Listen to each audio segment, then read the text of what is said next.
verse 1, nag-i-exist na po ang work kahit wala yung word na work. Kasi nag-work na ang Diyos. In the beginning, God created the heavens and the earth. So may work doon. Pero wala yung salitang work. Dito sa Genesis 2:15, kapag binasa nyo, nandito na yung katagang work, mga kapatid.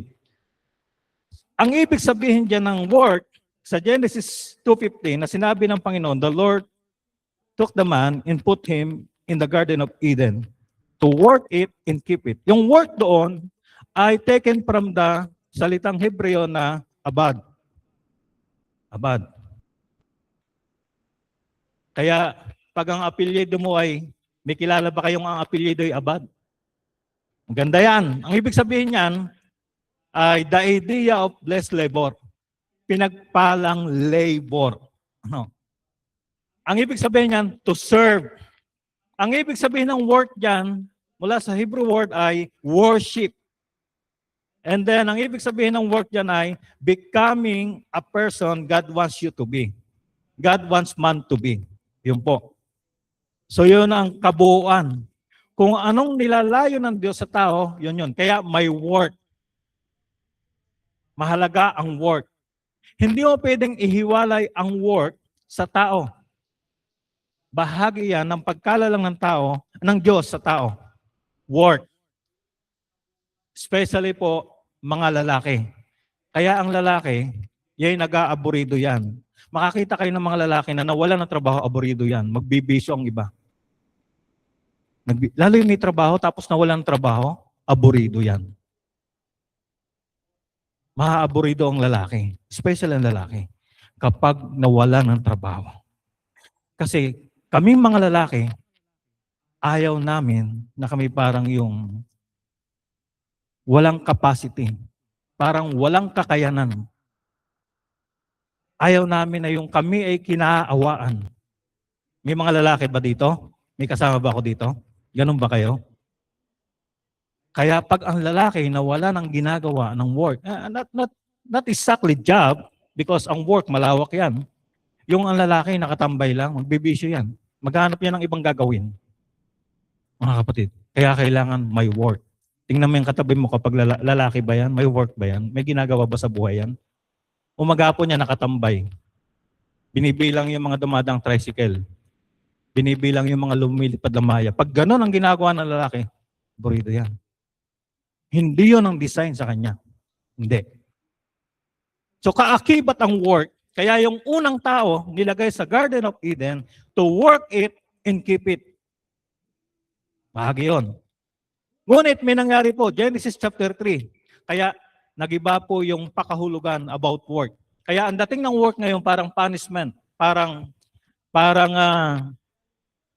burden, parang parusa ang dating ng work. Hindi na ini-enjoy ng tao dahil Genesis chapter 3, nung malaglag po ang tao sa kasalanan. Ano? So sabi diyan, Genesis chapter 3 verse 16, 17 and 18, ang sabi po diyan, tingnan po natin, unang-una po yung verse 16. Matapos po ang pagkakasala. Gusto ko yung mga taga rito basahin nila yung verse, yung ilalabas nating verse diyan. 1, 2, 3, go. Yun na, yung verse. Okay, nandito po yung verse. Ayan na. O, pakibasa nyo. 1, 2, 3, go.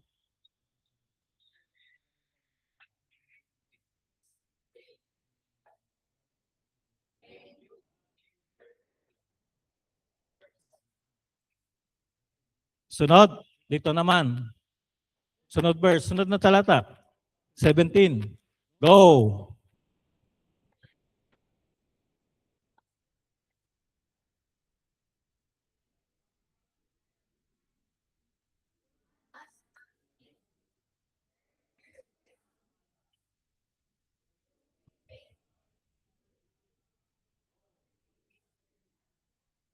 So anong basa nyo doon sa... And then yung verse 18. Verse 18. Sabay-sabay na po. 1, 2, 3, go.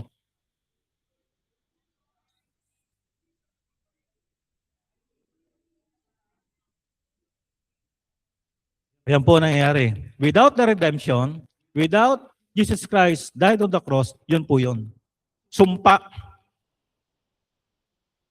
Parang magiging parusa, sumpa yung trabaho. Without redemption, kapag ang tao hindi na-redeem, yun po mangyayari. Kaya mahalaga po yung redemption. Kasi after redemption, mayroon pong renewal at may restoration po doon sa pagka-design ni Lord. Sa Genesis 2:15. Na ang work doon ay, ito ay blessing. Blessed labor yan. Ito ay to serve. You're enjoying to serve, worship. And God wants you to become a person He wants you to be. So doon po sa Genesis 2:15. Pero, matapos po ang pagkakasala, kaya ang tao po kinakailangan may panumbalik sa Diyos. Magkaroon po ng pagtubos. Kapag ang tao po ay nagkaroon na ng pagtubos, ng redemption, ito na po yung mangyayari. Deuteronomy 28:12. Yan po yun. The Lord will open to you His good treasury, the heavens, to give the rain to your land in its season and to bless all the work of your hands. That's a blessing. Blessed labor po yan. Kailangan pong may redemption. Kaya nga, yung nangyari po sa Egypt, nung nilabas sila, meron pong Passover. Naalala nyo, may blood sa mga doorpost, sa mga pintuan nila. May blood. Kaya nag-Passover yung angel of death. So, without the shedding of the blood, walang redemption, walang pagtubos. Pero dahil may pagtubos, may babalik to bless all the work of your hands. Sabi dyan. Kanina, nung binasa nyo yung matapos yung kasalanan, Genesis 3:17 and 18, especially, grabe, talagang parusa doon ng work. May sumpa eh. Sumpa. Kaya kapag ang tao po, hindi pa na-redeem, ang trabaho sa kanila, sumpa yung work, parusa. Yun. Kaya may iba, pag inutusan mo, gagawa, parang pinaparusahan. Kasi hindi nila naunawaan what is all about the work. Kumusta yung mga anak dito kapag nautusan ng nanay? Parang parusa ba yan? Mali ding strategy, yung gamitin natin ng paggawa na parang parusa, punishment. So may iba ang interpretasyon, pangunawa, ang dating sa tao, parusa ang trabaho. Kasi pinarusahan mo, binigyan mo ng trabaho. Tama? So mamamali, hindi nila maunawaan about work. Bakit kailangan ng work? Bakit kailangan gumawa? So dito, hindi ikaw manghihiram, ikaw ang magpapahiram. So nire-restore yung blessing na naputol. Dahil sa ginawa ni Kristo doon sa krus ng Kalbaryo. Because of the blood, the power of the blood. Kaya nga, all the blessings, the whole package of it, nandoon. Tinagpo niya sa krus ng Kalbaryo. So 3 puntos mga kapatid. Because God values work, kaya meron po tayong tatalakaying 3 puntos. Dahil mahalaga sa Diyos ang work sa Kanya. At nung nilalang niya ang tao, buhay kabahagi ng tao ang work. Nandyan yan. Hindi yan may aalis sa tao dahil dinisign ng Diyos na ito ay bahagi ng tao. Itong work na ito sa pasimula pa. Kaya unang puntos mga kapatid, because God values work, God works. So we must work then. Binabalyo niya ang work kaya siya ay patuloy na gumagawa. Mga kapatid. Nagre-reflect po sa lahat ng kanyang nilalang, nagre-reflect kung sino ang Diyos. Tingnan natin ang creation. It reflects God's work. Yung ganda, halimbawa, namamasyal kayo, makikita niyo yung ganda na hindi sinira ng tao. Yung nature. It reflects the works of God. Mga kapatid, kung gaano kaganda. Because God worked. Gardener siya. Doon sa unang hardin, gardener siya. Siya ang artist. Siya ang, hindi lamang siya tagapagpagaling, siya shepherd, builder, father. Lahat, He's the source of everything. Mga kapatid, He's the creator. Businessman. Etc. Mga kapatid. So God works. So we must work. Kung binabalyo po ng Diyos ang work, tayo rin po dapat ganon. Kasi tayo po ay dinesign, nilalang niya ayon sa kanyang wangis at larawan. Kaya nung minsan, ang Panginoon Yesus, sinanap nila na wala eh. Nagsiuwian na yung mga tao si na Blessed Mary, Joseph, wala si Jesus. Nasaan siya? Hinanap. Natagpo si Jesus na sa templo. Nakikipagtalastasan, nakikipag-usap sa mga guro ng kautusan. No? Doon sa mga intelihenteng tao, siya ay nakikipagtalastasan, nakikipag-usap siya. Sabi niya, pinag-alala mo kami, nandito ka lang pala. Sabi niya, I'm in my Father's house. Kingdom business. Bakit niyo ako hinahanap? Ako'y nasa tahanan ng aking Ama. I'm doing the kingdom business. Bata pa lang siya, 12 anyos, alam na niya about work. About works in the kingdom, the Father's business. Kaya nga, sabi niya sa John chapter 9, verse 4, mga kapatid, we must work habang araw pa. Dumarating ang gabi, hindi na tayo makakagawa. Ibig sabihin, dumarating ang panahon, hindi na tayo makakagawa. Si Jesus, limitado lang taon.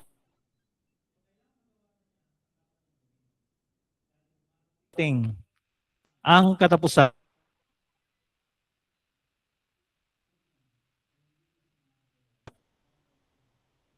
pinagmulan, pinanggalit.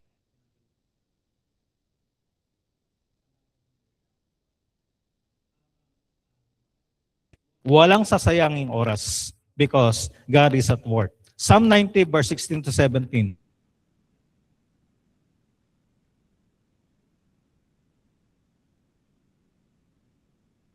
Mga kapatid,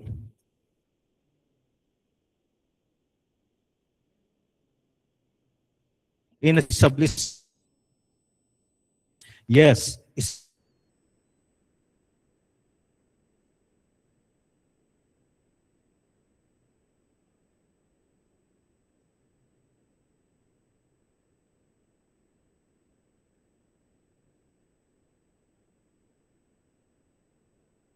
kapag mayroong pag-uulit-ulit,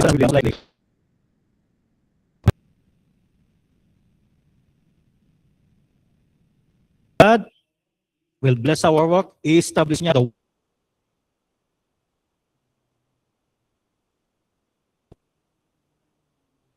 mga ginagawa natin. God will establish the work.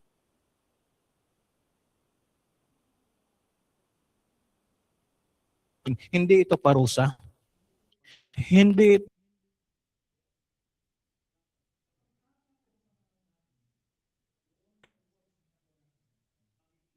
magiging tama ang kahantungan natin. Ito'y magdudulot sa atin ng maganda. Magmamature po tayo. Yung ating pagkatao hindi na po magiging katulad ng dati. Ano? Kailangan po talaga maunawaan po natin ano ba ang pakahulugan ng Diyos sa work. Sa work. Pangalawa, if God works, we must work also. Pangalawa, God works well. Hindi, pwede na yan. So we must work well. Ang sabi sa Genesis chapter 1, verse 31, the last verse of chapter 1, Genesis, the book of beginnings, everything was very good. Yung nilalang niya, nilikha niya. Kaya yung trabaho ng Diyos, best. It was very good. Lalo na nung nilalang niya ang tao. It was very good.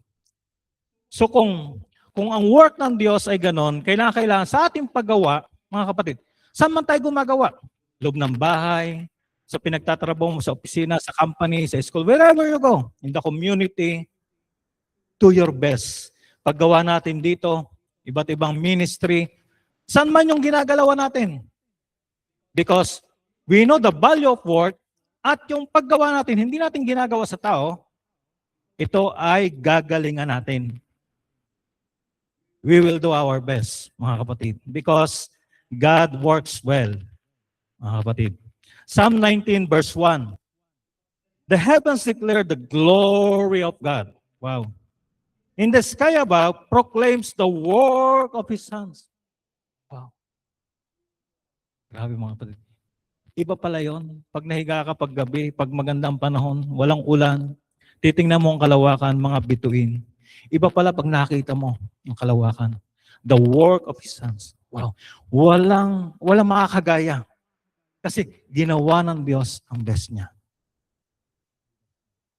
God works well. So we must work well. Let's do our best, mga kapatid. Psalm 39 verse 14. Ang sabi diyan, I praise you for what? For I am fearfully and wonderfully made. Wonderful. How wonderful are your works. Kaya nga may awit tayo, how great are thy works, O Lord. Di ba? How wonderful are your works, my soul knows it very well. Kaya ang pinaka, the best na ginawa ng Diyos ay tayo, tao. Kaya lang pag hindi alam ng tao yan, sisirain niya yung pagkagawa ng Diyos. Kung ano-anong ipapasok niya, kung ano-anong isasaksak niya. So tayo po, kaya nga, tayo po ay maingat na maingat, no? Carefully and wonderfully made ang pagkalalang pagkagawa sa atin ng Diyos. Tayo yung pinaka-obra maestra, masterpiece ng Diyos. Kung ikaw ay nagdo-drawing, artist ka, meron kang yung obra maestra mo. Sa lahat ng ginawa mo, meron kang pinaka-masterpiece. Yan. Maring dito, nung nakaraang Friday, June 12, ang dami ditong at galing mag-drawing.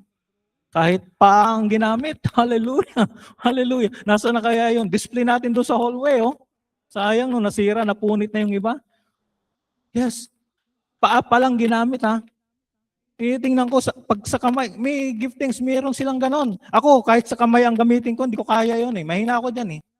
Drawing, pero yung asawa ko, nabanggit niya, siya talaga nagdo-drawing. Ako, meron akong laman ng utak ko, hindi ko maisulat, hindi ko may drawing. Kailangan ko na magdo-drawing. Tanggap ko yon. Hindi ko pipilitin yon kasi hindi ko may drawing. Mahaba, mabilis ang aking pag-iisip forward, no? Yung imahinasyon ko forward, laging ina-anticipate ko yung darating. Pero hindi ko maisulat, hindi ko ma-drawing. Dino-drawing niya. Kaya ganun yun sa team, magkakasama. May iba talaga, gifted sila doon. Binigyan talaga sila doon ng Diyos. Tinutulugan ko yung arts na yan. Yung pagdodrawing na yan. Ayaw ko yan na subject na yan. Ayaw ko talaga mag-drawing. Pero ang Diyos, grabe. No? Namamangha ako sa likha, sa gawa ng iba, pero hindi ko kayang gawin yon. Kaya namamangha ako. Paayong ginamit nila, gagaling eh. Wow, purihin ng Diyos. Purihin ng Diyos sa mga binigay niya ng mga angking galing. Pwede ko bang tawagan si Jan tsaka si Zane? Come for. Bring your gadget, your iPad or cellphone. Bring your gadget. Bring, please. Come forward. O, dalawa. Tawag din ako na si Miomi at saka si Isabel. Miomi. Bring your gadget, please. Your cellphone or iPad or tablet. Please bring your cellphone. Do you have the cellphone? Please. Halin kayo. Yan. Okay. Because God works well at ang pinaka-obra maestra niya tao. Nandito po sila. May dalang gadget. Where's your iPad? Cellphone. Okay? How many gigabytes or terabytes ang capacity? 126 gigabytes, 256, 512. Sa capacity. Na may stored yung data. Yung pwedeng ilaman dyan. Mayroon ba? Alam nyo? Alam nyo ang kanyan? 128 gigabytes. How about your iPad? Same. Ilan ang capacity? Makapag-store ka dyan ng mga application, mga data, mga kailangan mo. Ilan ang kanyan? 256 gigabytes. Hindi terabytes, gigabytes. Okay, ilan sa iyo? 128, 256. So, i-double yung kay Kwan. Double yun, double. Sa iyo, yan ang kanyan. Kayang i-store na data. Capacity. Ilan? Ilang gigabytes? Kukunin ko na yan pag hindi mo wala. Ilan? 256 katulad ng kay Zane. Sa iyo kaya ilan yan? Ano bang cellphone yan? Okay. So assignment mo yan Assignment. Ito po, mag-i-store ng data. Yung pwedeng ilaman na data. Ano? Yung mga application, mga kwan lang yan, megabytes lang yan. O di kaya wala pang megabytes. Mga application, minsan, yung may libro po, mga megabytes lang yan. Ano? Yung libro na ilalagay, mga application, siguro I don't know sa laro kung ilan ang required. Kapag nag-install ka ng laro, ilang megabytes pa o gigabytes pa yan. Alam ba ninyo, yan, mga gadgets po yan. Yung capacity, kaya the best po ang tao na nilalang ng Diyos. Ang tao po, by average po ang tao, sila, 6 to 60 grams of DNA nilagay ng Diyos. 6 to 60. Ang katumbas po ng 1 gram ng DNA ay 215 petabytes of data per 1 gram of DNA. Ang katumbas po ng 1 gram of DNA na nilagay sa tao ng Diyos, 215,000 terabytes of data. Kung yan ay makakapag-store ng 256 na gigabytes, ito, makakapag-store dito more than 1 DNA lang yan, 1 gram of DNA, 215,000. Sabihin na natin, 2,100,000, i-multiply mo pa yun. 10 DNA ang ilagay dito, o grams. Ilang terabytes, ilang petabytes ang mailalagay dyan. Nakita po nyo ang pagkagawa ng Diyos? Hindi lang natin alam. Ito kasing gadget nilang hawak-hawak, gawa ng tao yan. Kaya mas matindi po ang kayang i-store, kayang ilagay na data sa tao. We have that capacity. Ito, 256 lang gigabytes ang kaya po. Walang may hawak dito na 1 terabyte. Wala. Pero ang iba siguro sa inyo dito, hawak nyo yung laptop nyo, terabytes lang kwan yan, capacity niyan. No? Ang iba sa inyo, cellphone nyo. I don't know kung meron ng cellphone na latest na at least 1 terabyte ang kaya. Derek, do you have that gadget, cellphone? 1 tera na ang capacity? 512 gigabytes. So, mga kapatid, pero ang tao, kita niyo ito, kaya ang potential ng mga ito, bawat isa po sa inyo, tinawag ko lang sila. Kasi nandito yung mga nagpabautismo dati o mga kapatid. Bata sila, kala lang ninyo. Pero mas matindi ang pwedeng ilagay dyan, magawa dyan, kaysa yung cellphone nyo. Kaysa yung cellphone nyo. Ang tanong ngayon, ano ang sinasaksak natin, nilalagay natin? Kasi sa gadget nyo, pwede ilagyan ng laro o mga educational. Di ba? Pwedeng ganon, di ba? O pwedeng mga application yan. TikTok, halimbawa, ano pa man dyan. Pwedeng ilagay yan. Anong nilalagay ninyo sa capacity nyo na mag-i-store kayo ng data? Anong ini-store nyo? Yun ang tanong dyan. Kasi we have the capacity, we have the potential. Pero ano ang isinasaksak natin, nilalagay natin? Maganda ang pagkalalang ng Diyos. Kaya, ito pong mga ito, bawat isa, they have the capacity. Maraming magagawa. Kaya katulad ng cellphone, maraming features yan, tama? Pwedeng pang picture, ano pa? Marami. No? Mag-store ng data.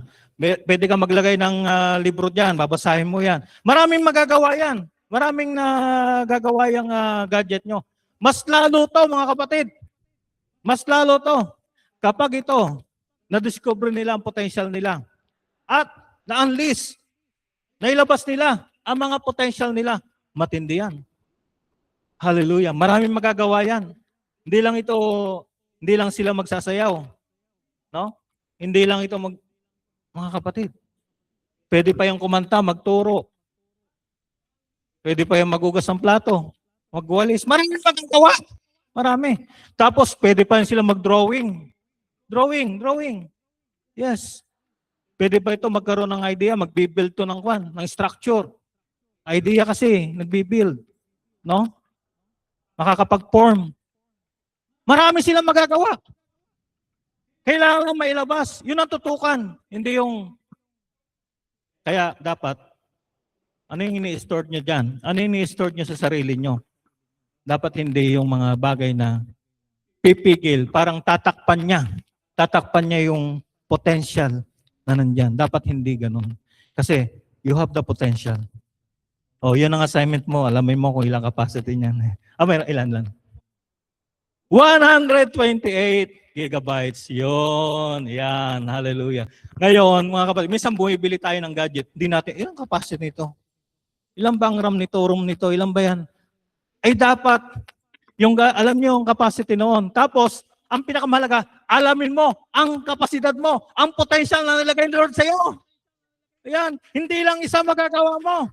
Kahit yung mga nanay dito, saludo tayo mga nanay, mga working mom lalo na. Mga nanay, ang daming ginagawa. Hanga ako kasawa ko, grabe. Sabay-sabay, nagluluto, naglalaba. Ano pa? Nagwawalis. Ano pa? Nagsisermon pa sa anak. Sabay-sabay yan. Sabay-sabay yan. Grabe, sabay-sabay yan.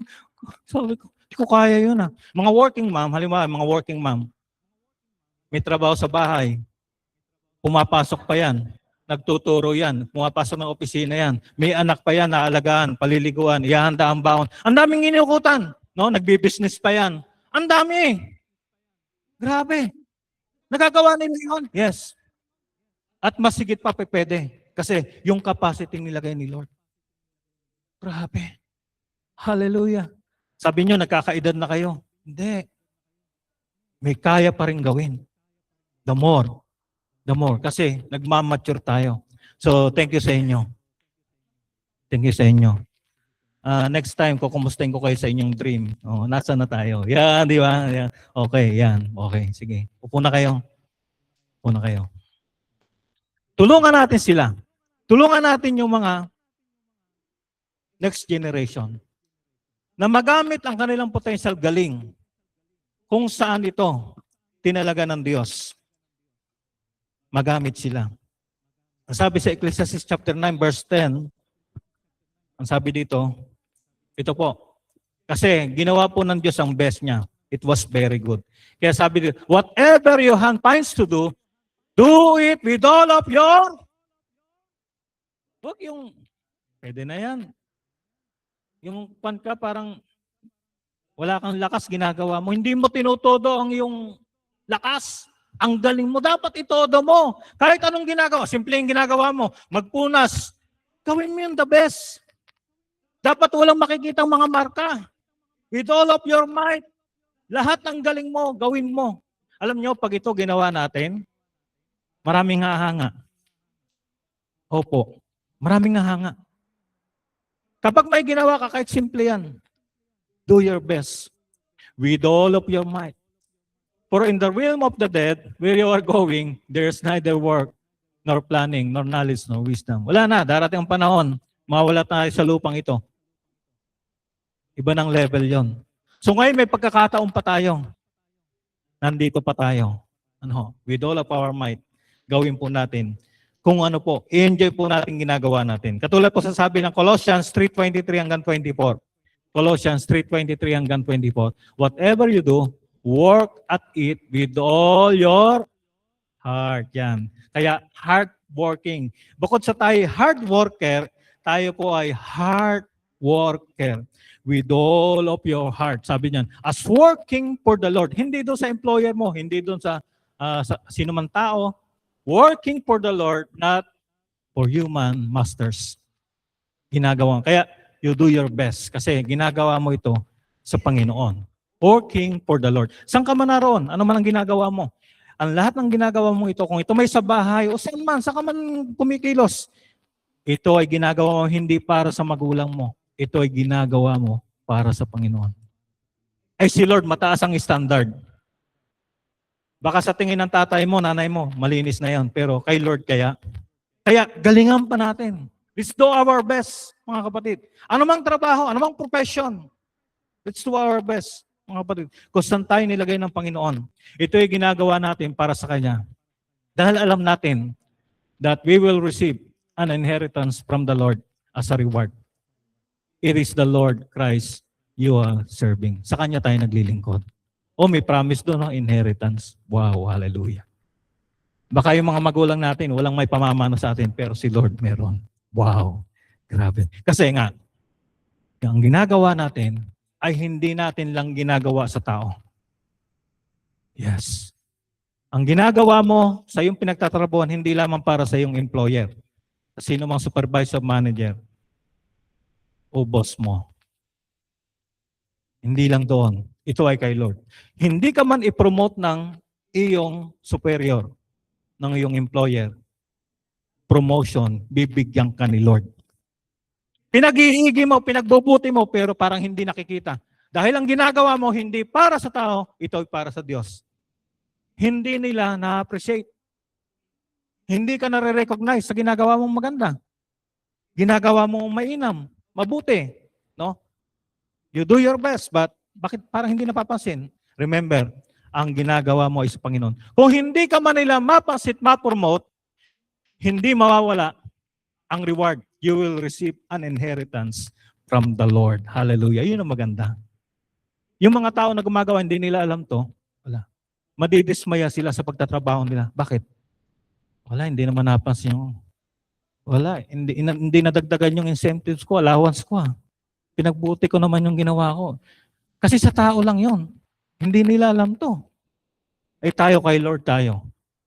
Mga kapatid, yung paggawa natin ay sa Panginoon. Yung pagsiserve natin ay sa Panginoon. Saan man tayo gumagalaw. So, God works well, so we must work. Let's do our best, mga kapatid. Gawin natin ang mainam, ang best natin. Mag-excel tayo sa ating mga ginagawa. Tuloy-tuloy na umusad. Tuloy-tuloy tayong ma-develop. Tuloy-tuloy tayong ma-refine. Pinipino tayo ng Panginoon. Pinipino tayo ng Panginoon. So, inaayos tayo, pinagagaling tayo. Pangatlo, mga kapatid, God works with a clear purpose. Malinaw sa Kanya ang purpose niya. So, we must work with clear purpose. Kapag hindi malinaw ang purpose mo, layunin ng buhay, hindi mo ito na-discover, kahit gawa ka ng gawa, parang walang paroroonan ng paggawa mo. Parang hindi mako-compensate ng mga bagay na natanggap mo, yung work mo, kaya walang value yung work. Kinakailangan malinaw ang purpose, ang layunin mo, bakit mo ginagawa ang ginagawa mo. With a clear purpose ang ating paggawa. Kaya nga, ang Panginoon Hesus, malinaw ang paggawa niya. Bakit niya ginagawa ang ginagawa niya, mga kapatid. Every day sa kanyang paggising, mga kapatid, malinaw.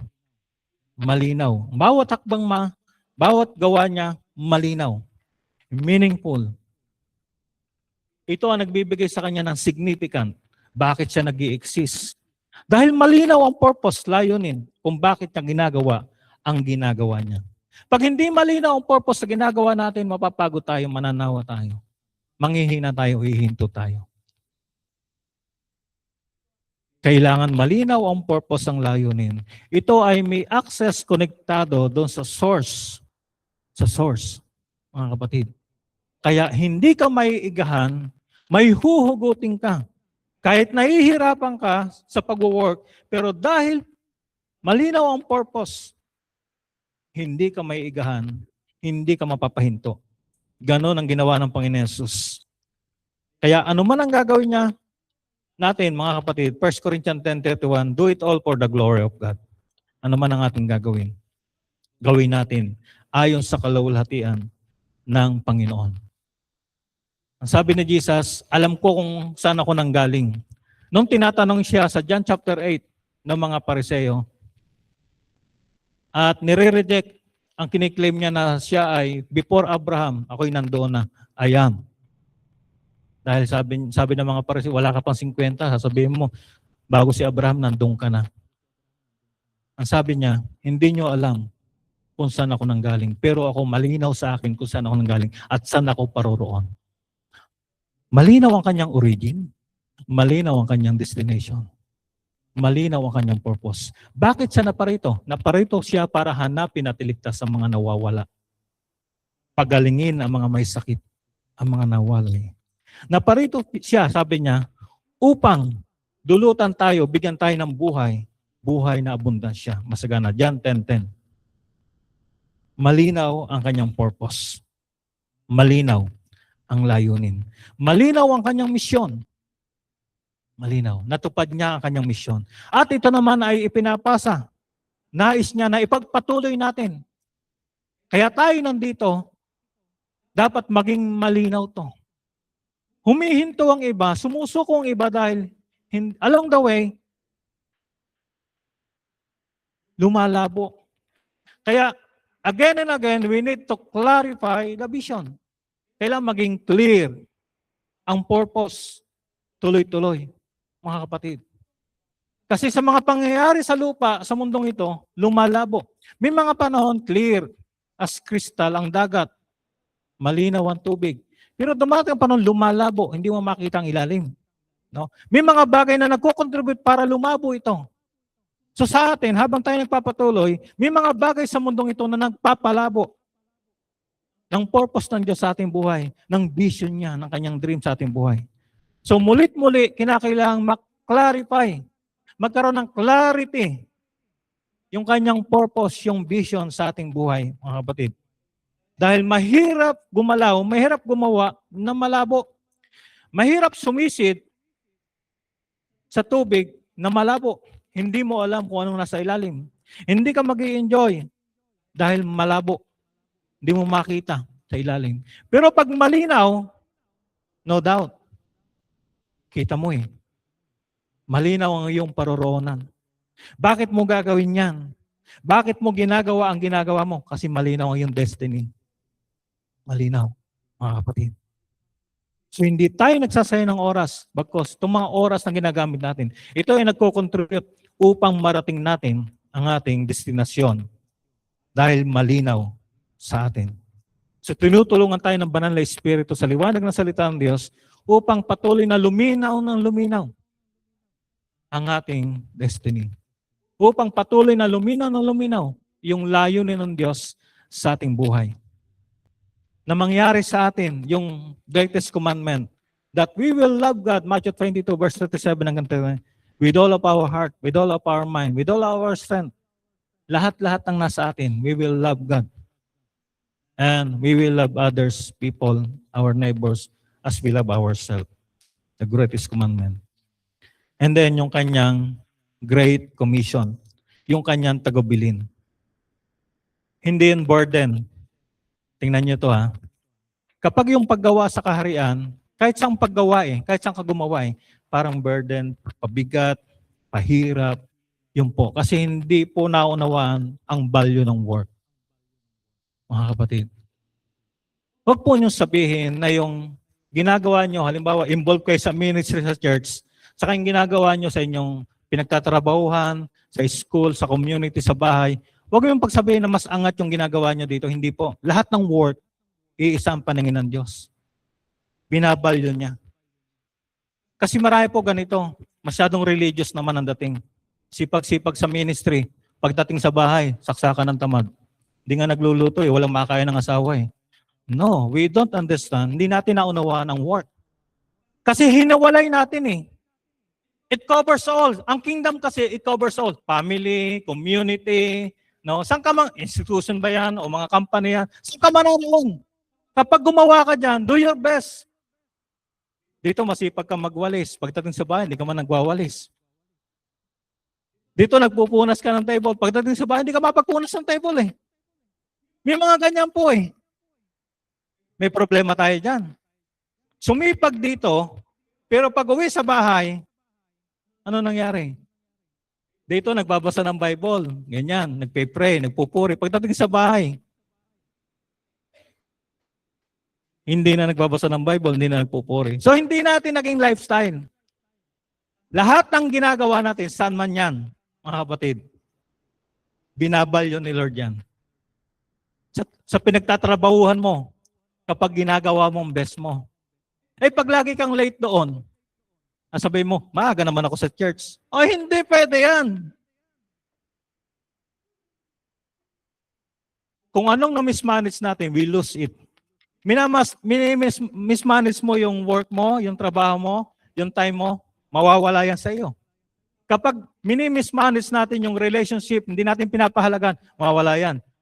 Kaya magkakalamigan kayo, mag-asawa, kasi na-mismanage mo yung relationship. Hindi mo binalyo yung relationship. Hindi mo win-work out. Kinakailang win-work out. So mismanagement yan. Because management, tandaan nyo, ang management, nandoon, ang una doon, may man. Man. Management. So management, ibig sabihin, it is the age of man to manage. So kailangan ma-manage maigi. And it involves work. Work. Huwag po nating paghiwalay na sasabihin, ito spiritual, ito secular o ano. Wala po. Kasi sa kingdom po, cover lahat yan. Pag religion, hindi cover. Dito lang yun. Pag kingdom, covered yung family. Covered ang iba't ibang institusyon. Paaralan, saan man yan, no? Covered. Government. Kung ikaw gumagalaw ka dyan, sa inyong mga area, sa inyong mga sityo, sa inyong community, subdivision ba yan o no? Saan man kayo gumagalaw? Saan man yung pinagtatrabaho? Covered yan. Kaya, kapag pinag-iigin nyo ang paggawa nyo doon, saan man kayo magkaroon ng access, ng opportunity, wow, nag-glorify ang Diyos. Nakikita yung liwanag, no? Kasi tayo yung liwanag ng sanlibutan ito. At maluluwalhati ang Ama. Amen. Because we do our best, mga kapatid. Malinaw. Bakit tumutulong dyan? Tumutulong ka eh. Gumagawa ka. Kasi alam mo eh. Alam mo yung value ng work eh. Bakit tumutulong sa community? Mamintin na yung kalinisan. Alam mo yung value ng work, binavalue ni Lord. Malinaw ang purpose mo. Bakit ka nandito? Hindi ka tumutulong para magkaroon ng kaguluhan, magkaroon ng karumihan. Tumutulong ka para magkaroon ng kaayusan, kalinisan. Clear ang purpose mo. Kung ganyan tayo, maraming matutuwa. Mabibless ang ating tahanan.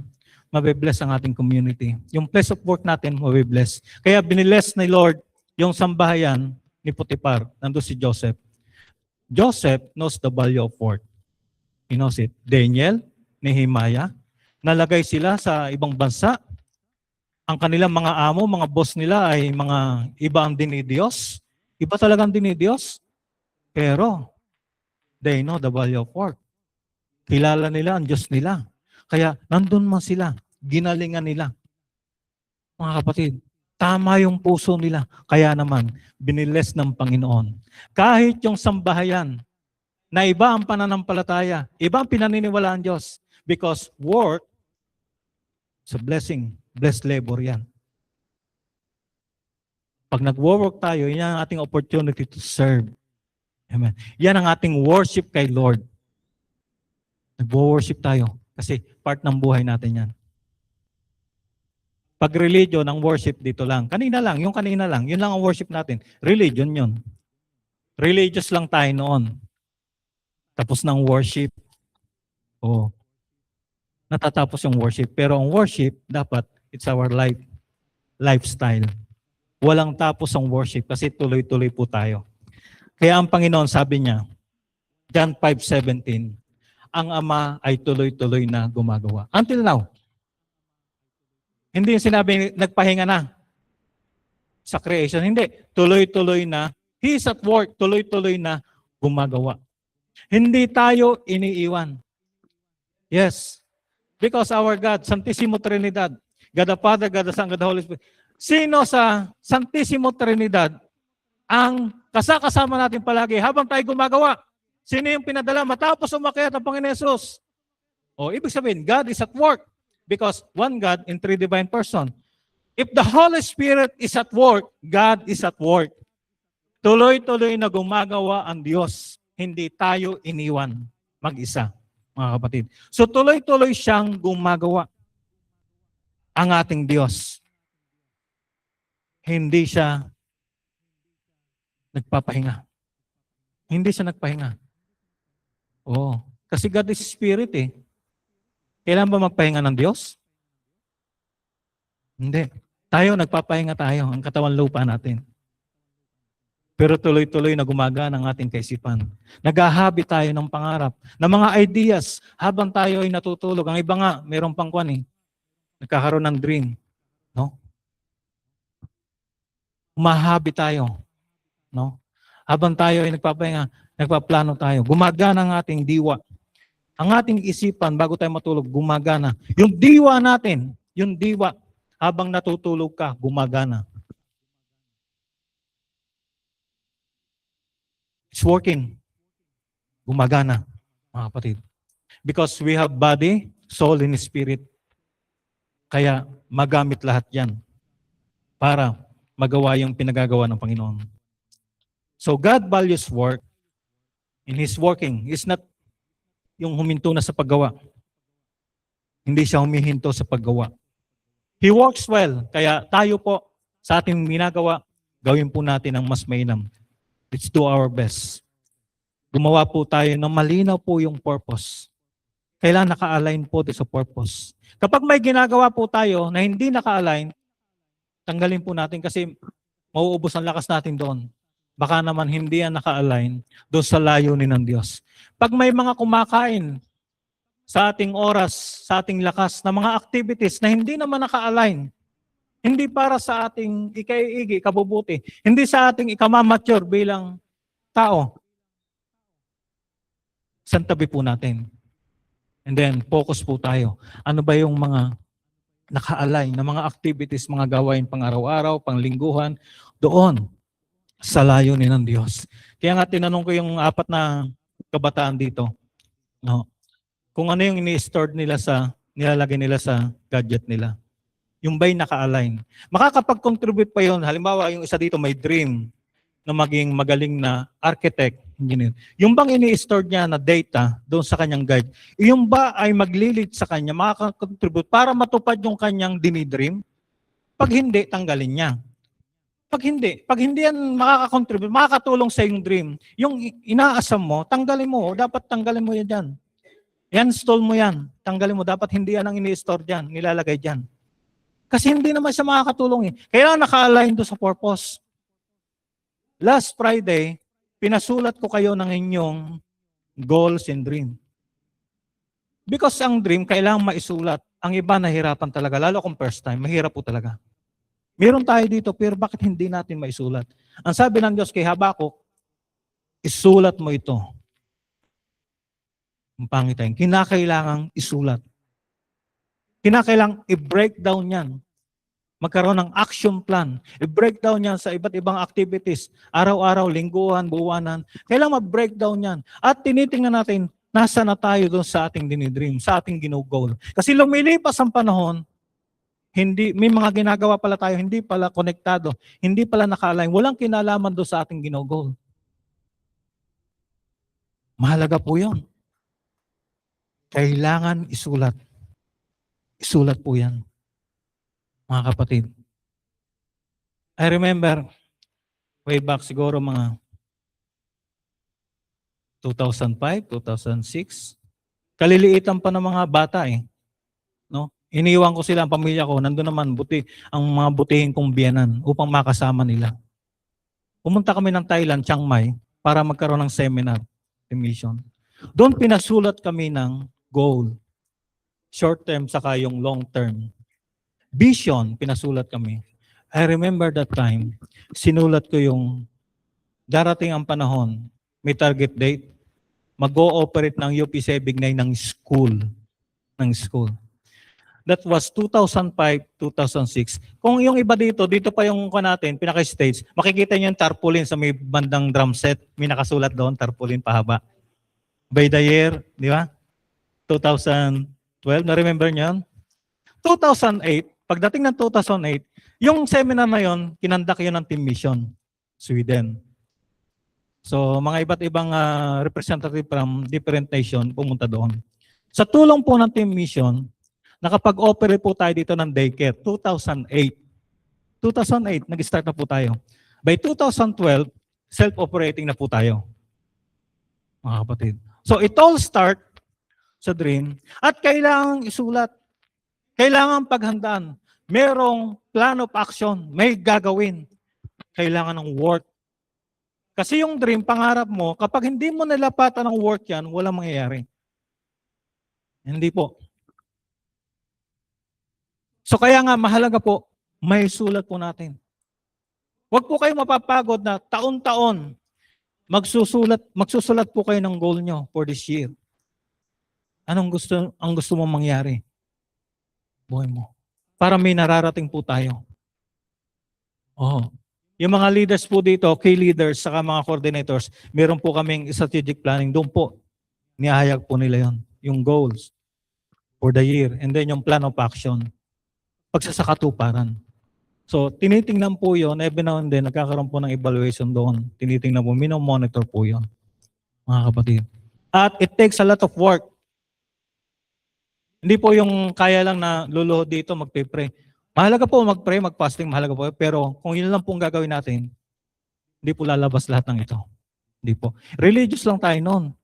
Yung luluhod, mananalangin, no? Hindi natin binabaliwala yung mahalaga yan. Foundation po yan, basic yan. Pero kung yun lang ang gagawin ng simbahan, walang ma-accomplish ang simbahan. Hindi lalabas yung ating dinidream. Hindi ito magkakaroon ng katuparan. Hindi. Because sa pagpe-pray pa lang, it takes a lot of work sa pagpe-pray. Kasi yung pinagpe-pray mo, tatrabahuhin mo yun eh. May gagawin ka eh kapag nag-pray ka, Lord, iniiyak mo sa Panginoon ang asawa mo. Panginoon. After that prayer, kung ano yung prayer mo, may gagawin ka dun eh. Dati masungit ka sa asawa mo, babaitan mo lang ngayon. Amen. Hallelujah. Ting umaga, titimpla mo ng kape. Wow, sarap. Hallelujah. Wow, hallelujah. Pagkagaling niya sa trabaho, pagdating niya, nakahanda na yung tuwalya. Chinelas niya. Wow, hallelujah.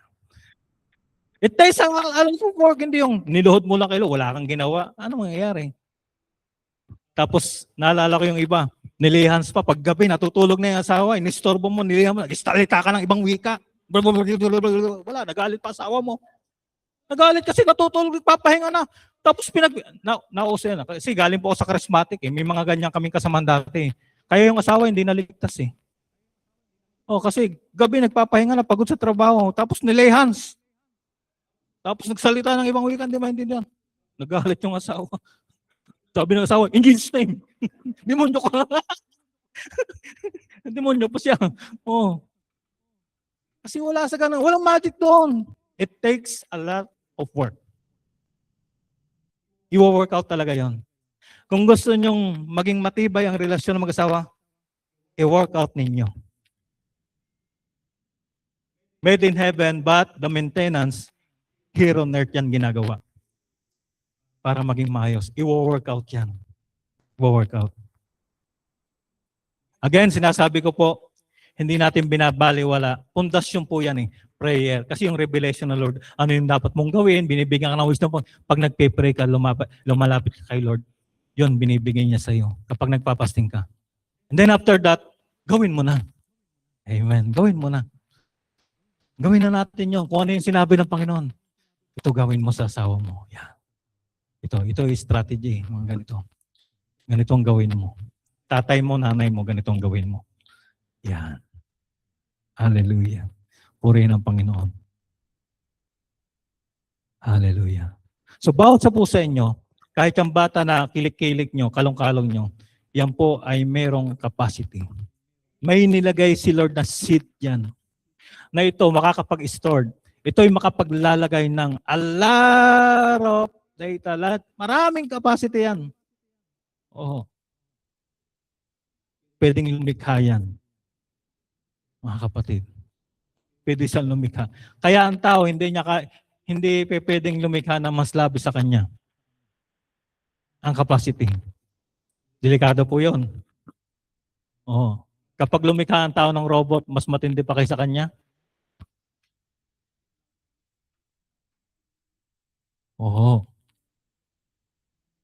Delikado yun. Tingnan nyo, ang Diyos po ba'y lumikha na mas makapangyarihan pa laban sa kanya? Mga anghel, may kapangyarihan. Si Lucifer, may kapangyarihan eh. Naging Satanas. Pero hindi higit sa kapangyarihan ng Diyos. Hindi po. Delikado po yun.